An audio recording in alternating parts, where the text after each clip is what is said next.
They both write about Washington, D.C. in fiction, and I love, basically ever since I discovered The West Wing, I love all fiction to do with Washington, D.C., which is how I found Karin, because years ago I was reading Crime and Punishment or something for my MFA, and I was desperate for some lighter reading, and I saw her book in Politics and Prose, and I saw that it was based on her experience at Politico, which is like the nerdy DC like politics paper thing. That's great. That's a great description. Real nerdy, don't worry. I can vouch for that. But she wrote for the non-nerdy part. She wrote for the style section. So I was like, this is just what I need to ward off the Crime and Punishment whatever. So I picked it up. I loved it. We've become friends. She's written tons more books since, and you just finished another one tomorrow. So. I mean, I'm done pretty much. So Karin wrote a book based on her time at Politico, or loosely inspired by exactly my time at Politico. Exactly. Names are changed. That's it. That's it. Yeah. And Aimee more recently wrote this wonderful book, Campaign Widows, which is really fun too. And I particularly enjoyed all the names of DC restaurants and things like that I know and that I go to, and it was a lot of fun. And it's a different era from The West Wing, so it's like DC now as opposed to sort of 15 years ago. So it's kind of nice to have that update as well. So I wanted to get them both here to read from their books and talk about fictional DC and why DC is so fun to write about and read about, even if they have different opinions about living there. I don't really know. Yeah. No, it's a fun place to live. You know, depending on the year. The 4-year cycle.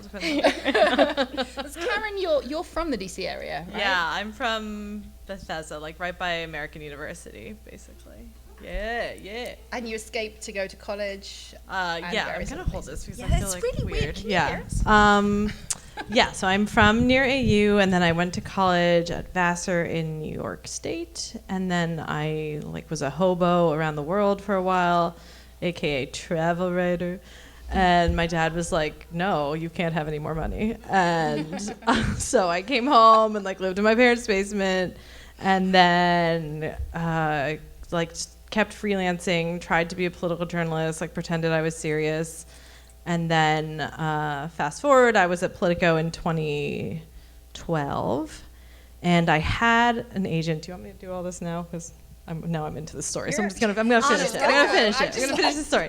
So I already had a book agent because I wrote this ridiculous piece on the Huffington Post about men's bathing suits at the Olympics going from Speedos to a full suit, and I wrote about how sad I was that my favorite sport was ruined forever, and it was to this day the most popular thing I ever wrote. To this day? Yes. I think I got more eyeballs than any book I've ever written. And because of that piece, an agent in DC wrote to me and she said, you're funny, do you want to write a book? And I was like, duh. And then I tried to write a nonfiction book on DC sex scandals, but I really only know one. So I was 4 chapters, and I was like, I don't have anything else. So I stopped writing that. And I started working at Politico, and I was having lunch with my agent, and I was like, the place where I'm working is whack. It is crazy. It's the Hunger Games. And she was like, that's what you should write. That's the book you should write. So that's what I did on Dream. She was like, write it, but it probably won't be published. Good luck. But I was so sick of my job that I was like, I'm going to write this book. I'm going to stay up all night long, write it on the Metro, whatever. And then it worked out in the end, so. Sorry, that was my long, rattly story. That's totally fine. And you came to DC more recently, Aimee. I know. Well, I'm actually from here too. Oh. I grew up in Olney. Shout out to Olney. Probably nobody from Olney. No. Oh, my sister. Oh, hey, hi. So I grew up in the area, but our parents weren't in government, so I feel like I didn't really learn how the city operated until I moved back here, after college. But I was in New York for a while also, and working at celebrity magazines. I was at Us Weekly for a long time, and at Premiere before that. So I came from the celebrity world, but our mom's a librarian, so I always dreamed of writing novels. and was always working on things on the side. I had an agent for like a really long time with nothing good enough to go anywhere. You know how it is. You're just sort of writing and writing and writing and writing short stories and things, and then you sort of finally kind of hit on one thing. And so I had a teen trilogy that came out before this, but Campaign Widows was an idea that I had a long time ago. I think it was probably 2002 when my husband was then just my boyfriend. He was working on the Hill, and he came home one night after work, and he said, "I've just joined a re-election campaign for a senator from Louisiana, and I'm shipping out to New Orleans." And I was like, "This is great. I've never been to New Orleans. This is going to be so much fun. I'm going to drink hurricanes all the time." And he said, "No, you're staying home, and I'll see you after the election." And I didn't know how campaigns worked, but that's when I became a campaign widow, and I learned very quickly how grueling that sort of world is. So I sort of tucked that idea away and thought about it for a long time, and I knew I'd wanted to write this book sometime, but I needed to sort of shore up more DC life before I did it properly.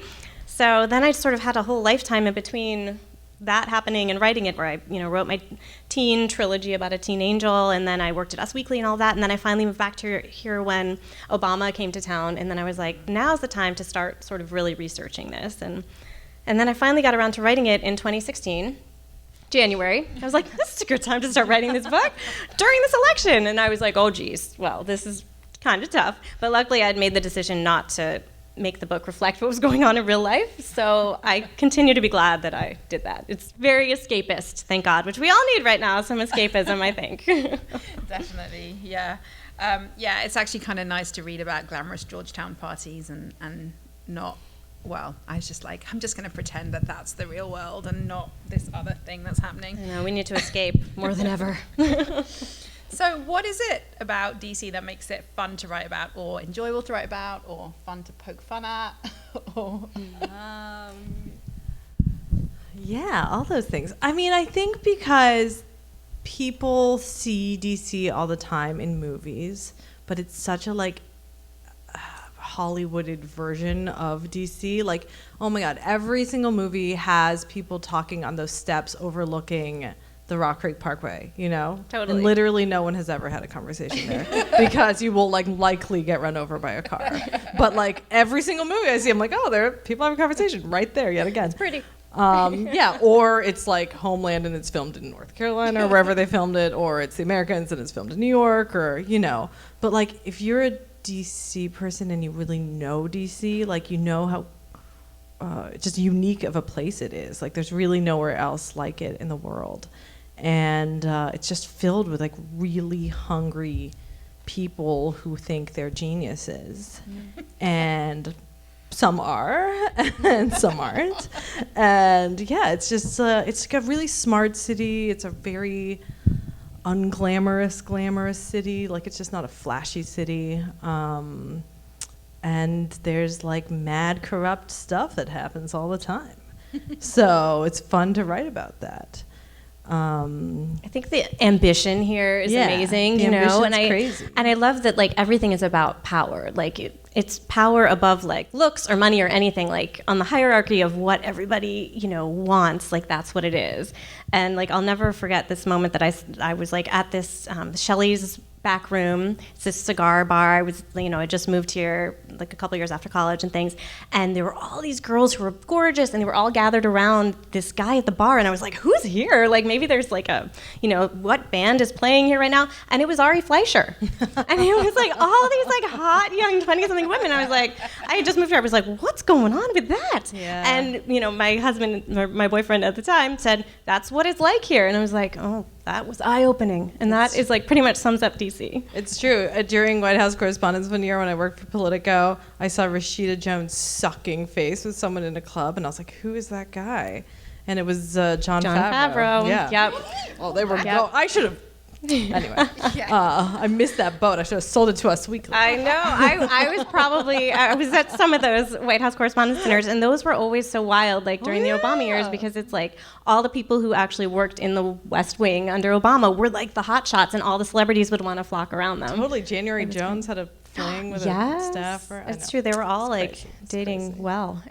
All kinds of great gossip here, guys. It's great. But I love too that Washington, it's like, I mean, you know, they say there's that quote about how all stories are either someone new comes to town or someone goes on a journey. Right. And that is like Washington. I mean, the whole town turns over like every 4 to 8 years. So you always have like new blood coming in. But then the people who actually stick here year after year and are in the kinds of jobs that aren't turned over, that's a very small town. So those people all end up knowing each other so well. They all see each other at the same parties. And I think it's really wild that you have that sort of mix here. Yeah. It also makes for like that super small town feel, like you were saying. Like there's a really good Katharine Graham quote that says, "If you want a friend in Washington, get a dog." And that's very true.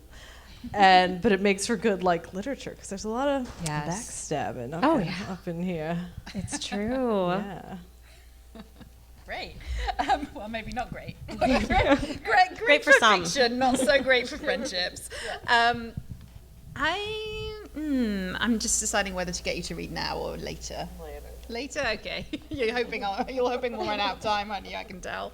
Okay, so in that case, well, what are some of your favorite? You don't have to say The West Wing. Obviously, you can say The West Wing. But you don't have to. What are some of your favorite DC representations in fiction, whether that's TV, movies, books? Obviously, your own book, but aside from your own. My all-time favorite is Heartburn, Nora Ephron. That is like my all-time favorite, because she's like my gold standard for everything. Like, I love her humor, I love her heart, I love everything that she ever touched, and I just loved her Washington. You know, that Georgetown, and you know, the husband who, you know, doesn't seem all that special, but he's got this affair on the side, and I just love everything about that book and that movie. So that is like my all-time favorite. Legally Blonde too. Just kidding. Good one. I'm just kidding. No. So I was a journalist, and my dad was a journalist, and he worked at the Post like during Watergate, and like lived next door to Carl Bernstein. So obviously, All the President's Men, the book and the movie, are big for me. And my parents are extras in the Kennedy Center scene. Love that. Yes, cool. I know. And then also. In the same vein of journalists, I always liked the Pelican Brief. When I was living abroad and I would be homesick, I'd watch the Pelican Brief, because he's, again, a reporter at the Post. And they have a conversation on the stairs I was just talking about. So, yeah. And then, yeah, I mean, I love The West Wing, but less than you. Less than most people here, Less probably. than most people here, but I did randomly meet Rob Lowe once, and he was the most beautiful human I have ever seen. And we were like this close together. Like I was looking into his pores. I'm very jealous and I was right like, now. how do you look like this? Like how? Which I didn't ask him, but You should have. Love that question. it was amazing. He does credit that like a lot of doctors and products are involved, which I appreciate. I that was he looking says for that. signs of Yeah, he says that it's like a plasticness, team that keeps him looking this way. but he looks amazing. I would like to meet him And he was sometime. super nice. How did you randomly meet Yeah, him? okay. So a friend of mine was friends with his wife, and she like makes jewelry, very expensive jewelry. And she was like, my friend's having this jewelry party. Do you want to come? And I was like, I just can't spend $1,000 on like a charm bracelet. I'm sorry. I'm a writer. And she was like, you should come. And I was like, I just can't. She's like, come. And I was like, oh, okay, I'll come. So then I knew he was coming. And then it was just an intimate, like someone's dining room. And I got to meet him up in there. Did you buy some jewelry? is the No, question. dude, me and the only people who didn't were me and actually Hillary Phelps, who's Michael Phelps' sister, who I didn't know was Michael Phelps' sister, and she was talking about swimming, and I literally said, your family sounds very athletic. And then I went home and I Facebooked her, and I was like,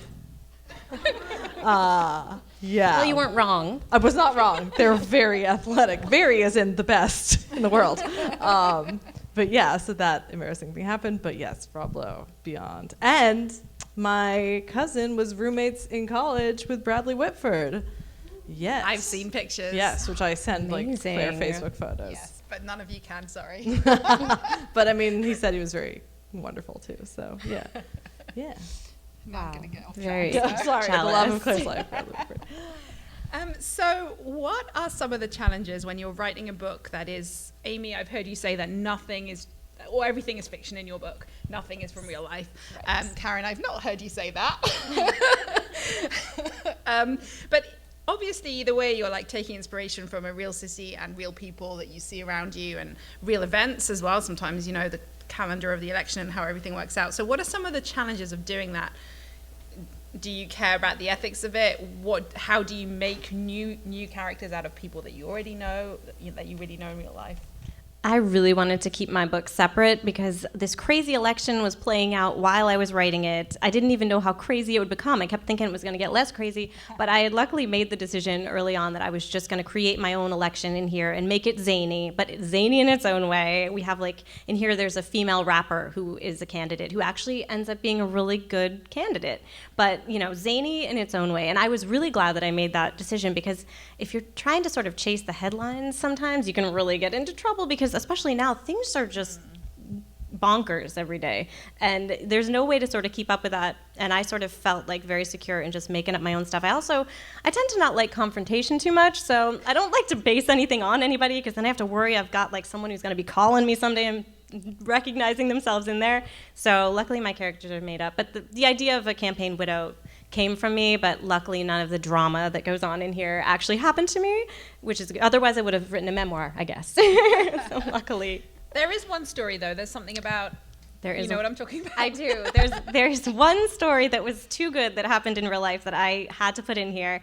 There's a character in the book who's a mommy blogger, and she gets to she has twin girls, and she gets to take them to the White House to trick-or-treat on Halloween, and one of them runs wild, and the Secret Service has to scoop them up. And that did kind of happen to us with our child. We have 2 sons, and we were lucky enough to get to trick-or-treat at the White House during the Obama years, a couple years.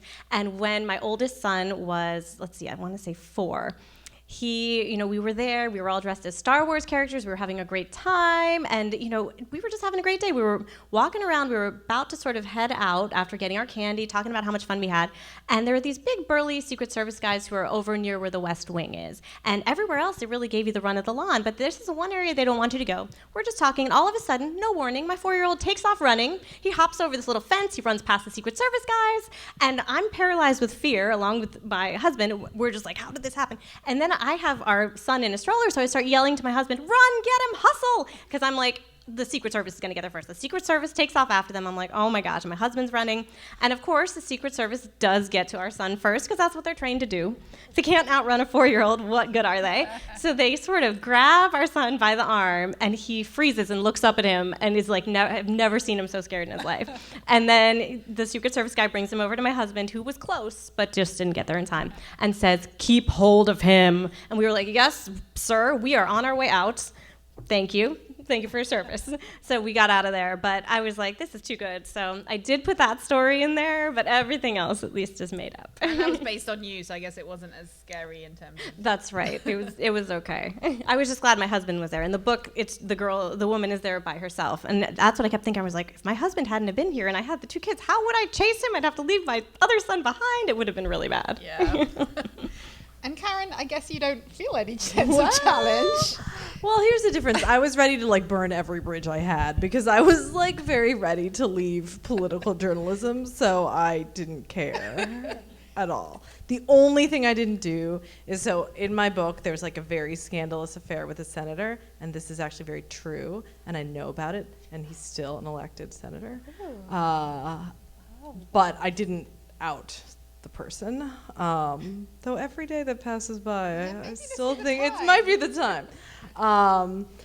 So other than that, almost everything that happened in this book happened in 99% happened in real life. Has anyone said anything to you? No, they used to read it aloud in the political newsroom after it came out, and then people would take covert pictures and send them to me, and everyone would speculate who they were.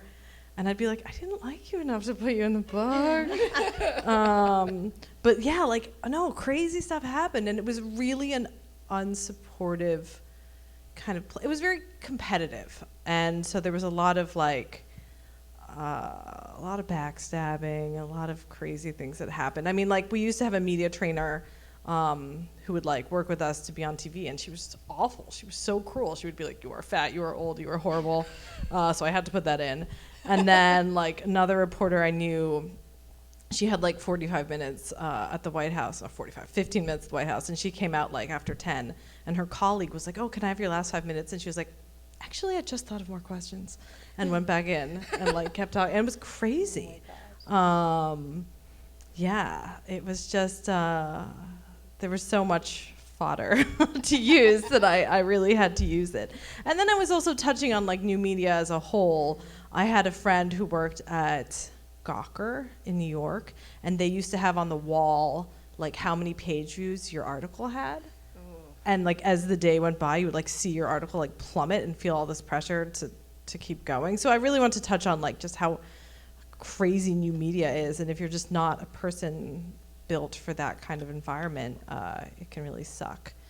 And it's also very just like man-centric. It was the first time I had ever worked somewhere where like most of the people were men, and it was weird for me because I used to wear like pink tights and sparkly shoes and stuff, and I got a lot of flack for it, but yeah. But yeah, so and just growing up here, like I know a lot of affair stuff, so I had to put it in. I had to. Okay, well, the time has come. I'm afraid I'm going to make you read. Okay, you can go first. Who wants to start? Oh boy. Okay. All right. I can just take. So they're just going to be short sections. So don't worry. This isn't going to be one of these readings where you go and get. All right. Should I just stay right here and do this? Their podium is so cool, though. Do you want to set up a podium? You can if you want. I'm going to take a picture there later, though. I really like the podium. It has a great thing there. Well, I thought it might be a lot of fun. This book it's basically a book about unlikely friendships, because there are all these different campaign widows who might not have been friends otherwise, but they all find their significant others out on the trail, and they kind of bond together because they're going through their own emotional sort of crossroads and things with their relationships at home.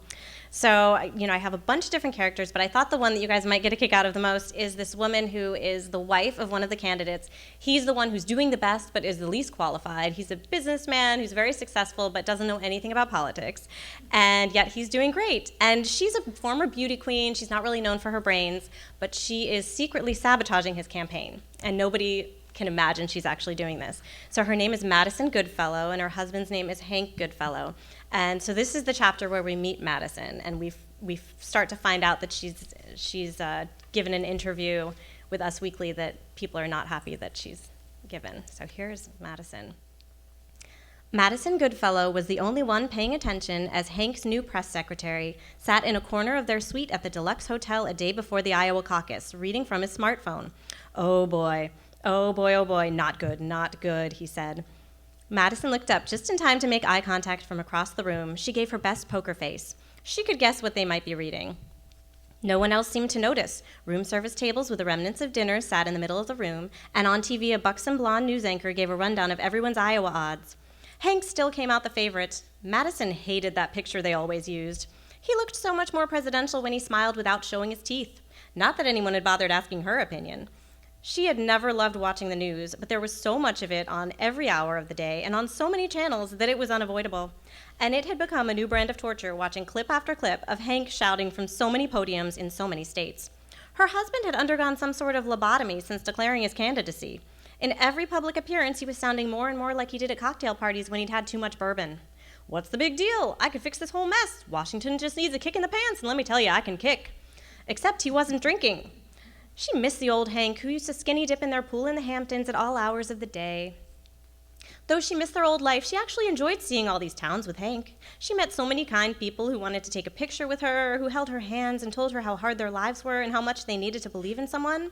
Hearing the stories, the tears welled in Madison's eyes. It was bad out there. They did need someone to believe in. She just wasn't quite sure her husband was the one for the job.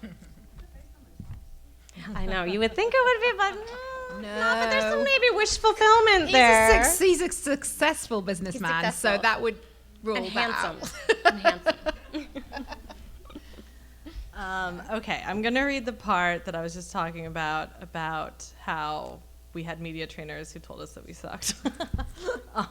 And this actually happened pretty much exactly to a friend of mine who is now a #1 New York Times bestselling author. So she's come off well, but it was bad at the time. I looked like I was born without the ability to smile, she said, sniffling. Oh, and as a bonus, those horrific media training girls marched right up into my Upton meeting. The girl Gretchen, the one who always eats papayas with a steak knife, she analyzed the footage for our dear editor and guided him on a master plan of damage control. She watched it 10 times. Wow, 10 times. That seemed excessive. The only videos I had seen 10 times were Love Actually and this night vision sex tape I made with a Parisian bartender in college. That part might be true. Both did get better after multiple viewings, but I doubted the same rule applied to Isabel on CNN. What did Gretchen say? I said cautiously. Oh, well, she was an absolute dear, a real chum. She said I was too thin and mannish and not meant for the screen. Isabel's eyes started to tear up in a soap opera kind of way. She brought the video into the meeting and forced us all to watch it together. While I was making this terrible blank face, she smacked the pause button and sucked in her breath through her teeth. It made the sound. Zzz. Then she looked at me and said, Isabel, let me say something to you, woman to woman. I thought she was going to compliment me on my skincare regime or something, but she didn't. Oh, and of course Upton was right there, woman to woman, my ass. So while I sat on my hands to keep from punching her in the jaw, she said, I look at that video and I just can't stop thinking, Ron Paul. Ron Paul. I'm looking at the female Ron Paul. Can you believe it? Ron fucking Paul. Wait, what? I exclaimed. He's like 800 years old. Isabel shook her head. Well, then that's what I look like too, because according to the media witch, I am the spitting image of United States Representative Ron Paul. Never mind that he's very old and a man. He's a doctor and a committed libertarian, I pointed out, and a Texan. Gretchen said that if I were going to put on this big California glamour act of mine, I needed more pigment in my face and more meat on my bones. It's like she wants me to be a Maori rugby player and male. Do you know how hard people work to be thin? Has she never seen Juliana Rancic? People are supposed to want to be thin. I'm an athlete. I've been thin and muscular all my life. Since birth, I weighed 5.5 pounds and was the only baby in the hospital with a six-pack. Looking from glass door to make sure no one is coming, Isabel put her head between her knees again and said, It's too much. Just fetch me my pistols. How about I just get us some lunch, I asked, trying to sound upbeat. Fine, suit yourself. I might as well accept your charity since I'll be out of work in the next 24 hours. They'll probably choose lethal injection as my going away present. Isabel was afraid her CNN clip was going to go viral, that every reporter on earth would forward it to each other as what not to do when given a great television opportunity. Luckily, that didn't happen. It racked up a couple thousand hits on YouTube, and Upton joked about it at the next company-wide meeting, which had Isabel eating Xanax for a week. But the wave never swelled into a tsunami. Of course, CNN stopped requesting her, and the capitalist media bookers struck her name from their telegenic reporters list. You didn't get to make the same mistake twice at the paper. When Isabel got her next television assignment, it was talking about presidential pets on a Maryland public access station. So that whole scene is taking place in the bathroom, and at Politico, we actually had a bathroom which we called the crying room, which is where you went, mostly women, to cry when many things happen, but often when your boss tore you apart.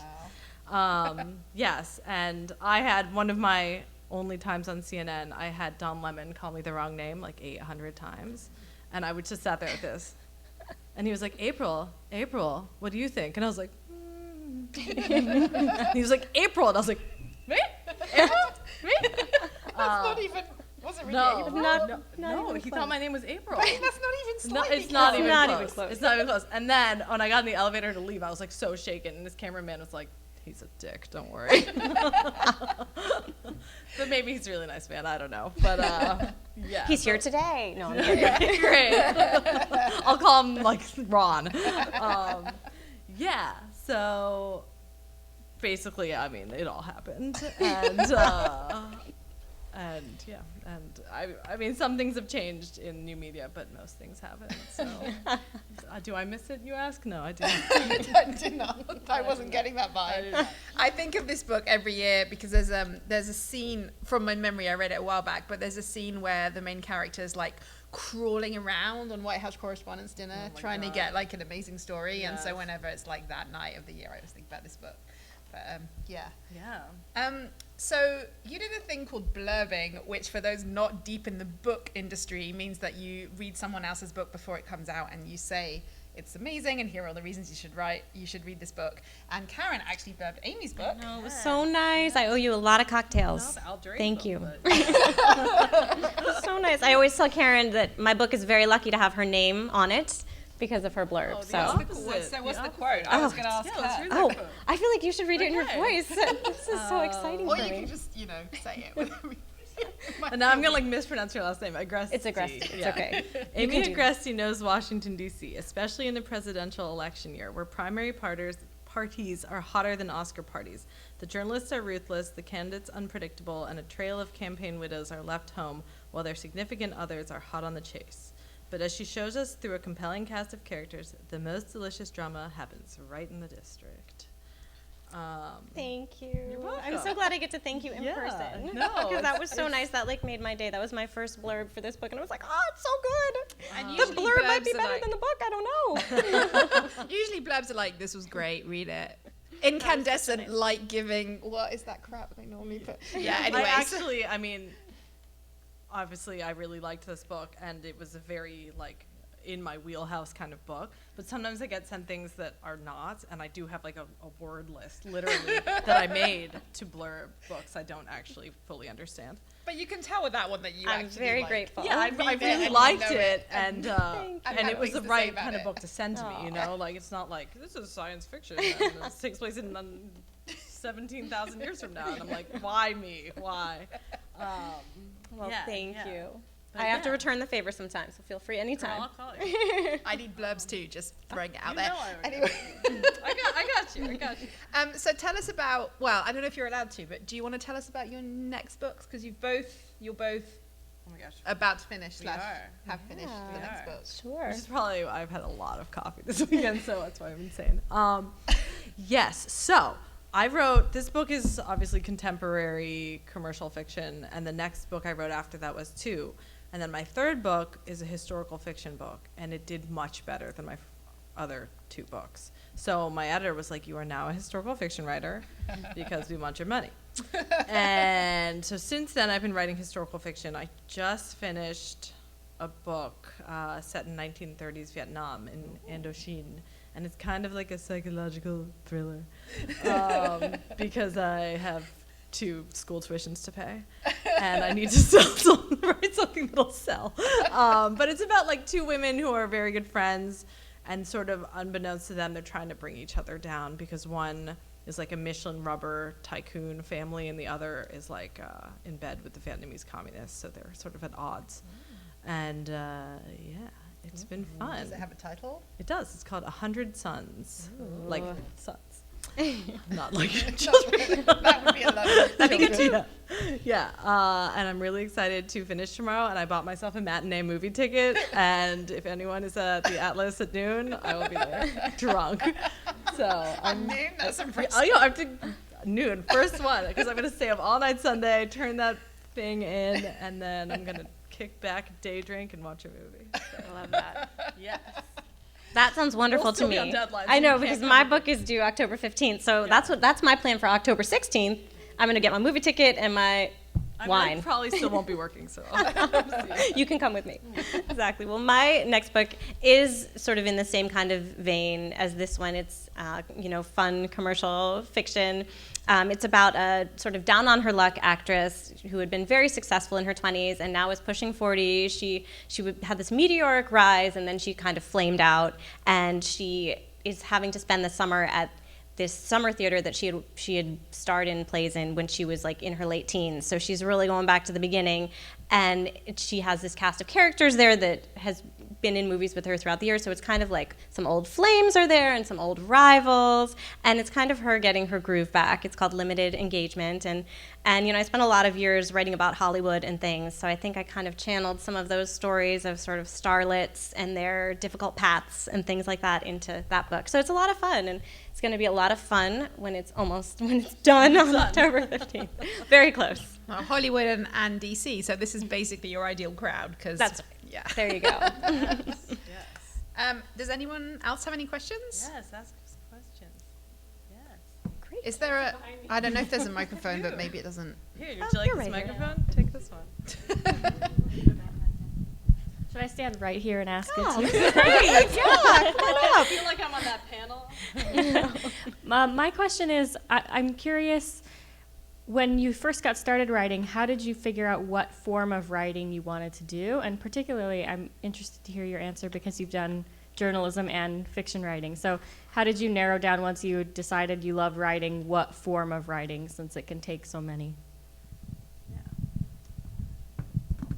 That's a great question. I think people who write love to write, you know? Like, I mean, I really started life wanting to be a poet. And, like, I was, like, editor of the poetry magazine in high school, and I took all these poetry classes freshman year in college. Luckily, that stopped. But, yeah, I was always kind of a bad journalist. Like, I mean, not a bad journalist, in that I just don't care enough about the truth. So, like, I would interview people and I'd be like, really? Like, that's your answer? And I'd be like, should I change it? And then I was like, no, that is against journalistic principles. And then I was like, I don't have any journalistic principles.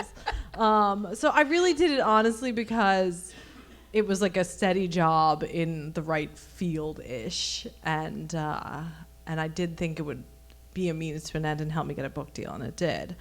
But I wanted to write books ever since I was like a little kid. I tried to write a book in my 20s, like early, like 22.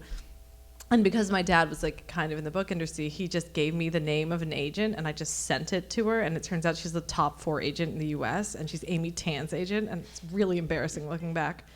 But she wrote me a note, probably because she knew my dad. And she was like, no. But she was like, but I see potential there. Like, keep going. So then I just kind of did journalism because I don't know. I mean, I liked writing like features and stuff, but like I'm not a hungry truth seeker at all. And I always would like, you know, have half-written books in my back pocket, knowing that was something I wanted to do. But, you know, funny, a bigger switch for me was actually going from like commercial fiction to historical fiction because it's such a different beast. But I think I'm going to be able to switch back and forth because I kind of miss writing contemporary stuff too. It's fun. You can swear more. True. It's true. That is true. That's a lot of fun. I was watching an old interview with you about the list, and someone was like, "You going to write a sequel?" And you're like, "I would love to write a sequel." Well, there's always time. It's only been 5 years. But you're a journalist too, right? Yeah. Or maybe are you still? I still, you know, sometimes I still do stuff for Us Weekly and things. But I went to journalism school. I went to Northwestern, and I grew up always reading everything and always kind of writing stories and things and dreaming of being a novelist, but I didn't really know any novelists, and that seemed like such a crazy, lofty thing. Like, I don't know how that happens, and I'm a practical girl. So I went to journalism school and, you know, kind of got at writing that way and went to New York and worked in magazines and spent years, you know, Premiere and Us Weekly and things, but I was always writing on the side and, you know, sending it out and getting rejections, like, left and right. But it's sort of like, you know, someone sort of told me I would ask everyone advice, and they said, well, you just keep doing it, and if you keep sending it out, then if you knock on enough doors, then one opens, and yeah, but I mean, I enjoyed the journalism because it was fun stuff. I mean, it was all the celebrity stuff, you know, so it was a good time, but I definitely like writing novels more. It's nice to make stuff up after you spend so much time in journalism. It's like so freeing to be like, hey, this person's gonna do this now. I don't have to check with anybody. Yeah. So it's kind of nice. Yeah, people sometimes say to me, like, I don't know how you write. I had to write a 10-page report on blah, blah, blah, and I couldn't do that. I'm like, yeah, but I'm making stuff up. It's a lot easier than, yeah. And plus, you just get used to writing in enormous quantities. Like 10 pages, I could write that like with my toes. Well, yeah, but you're kind of acid. Amazing like that. Like, you just like sit down and just churn out these huge books very fast. Too, but it doesn't... The first draft is not good. Like, it's very bad. And then I try to make it better from there. It exists, but it's terrible. So yeah. Any other questions? Sorry.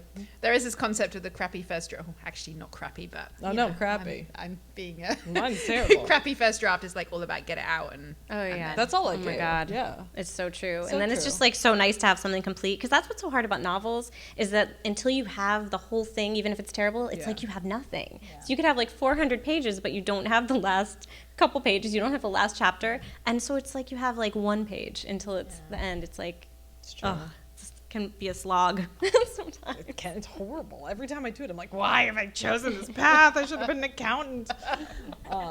Any other questions? Yes. In fiction writing, I'm always amazed at how authors are able to describe locations and make you feel like you're there. I'm just curious how you choose the locations that you write about. How do you decide where to set things? Again, that's a Good question. Yeah. Just repeat the question. How do you choose what location to write about? How do you decide where to set things, and how do you make that come alive? For me, for this book, I mean, I feel like this is kind of like a love letter to DC. So I made a list before I started of the places that sort of I think are magical for, different reasons. And then I came up with the scenes I wanted to set there because, in here it's romantic. There are people going on dates a lot. There's at the very beginning of the book, there's a proposal at the top of the Capitol Dome. I've never been up there, but, I know people who have, and I know people who've gotten engaged up there. And I just thought, I wanted to get all of the sort of the best of DC in here because there's so much great about this town, and I think location is so important to be like transported when you open a book. So I love finding the right places. Yeah, I mean, mine too, in a way, is sort of a love-hate letter. It's not really a love letter, is hate it? letter. I hate you. No, but I mean, it's my hometown, so it was a fun way to put in like a lot of places that I hung out as a kid, or that I just kind of wanted to use. But you also want to use places that like seem realistic to your character. Like if your character is some, like frat boy, they're not going to go to like Busboys and Poets or something. So yeah, and then also, I mean, I hate to say this, but I'm not saying you think cinematically like this is going to become a movie, but like, in your mind, it's like, does this place look cool or not? Like, I don't choose many like crappy dive bars or anything.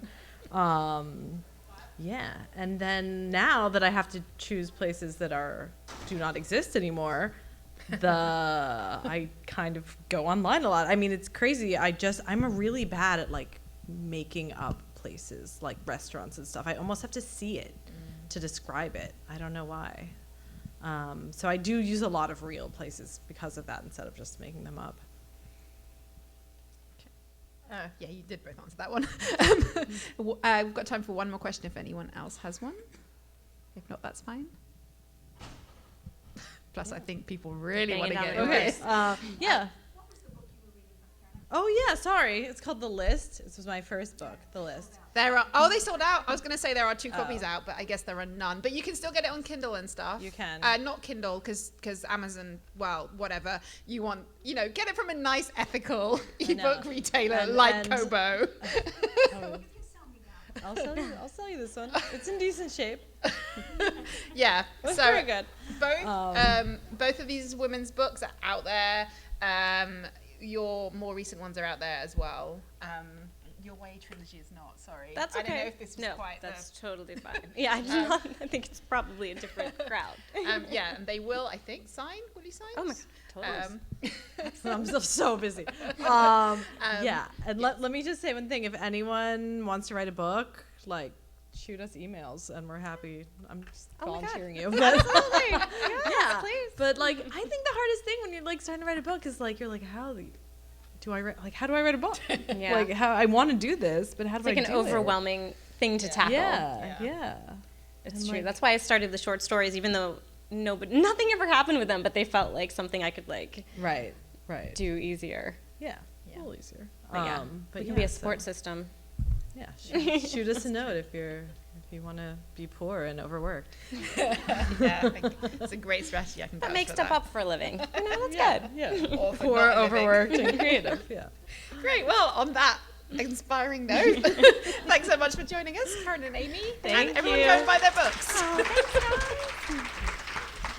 Thank you so much. This was great. Thank you for having us. Oh, so much fun.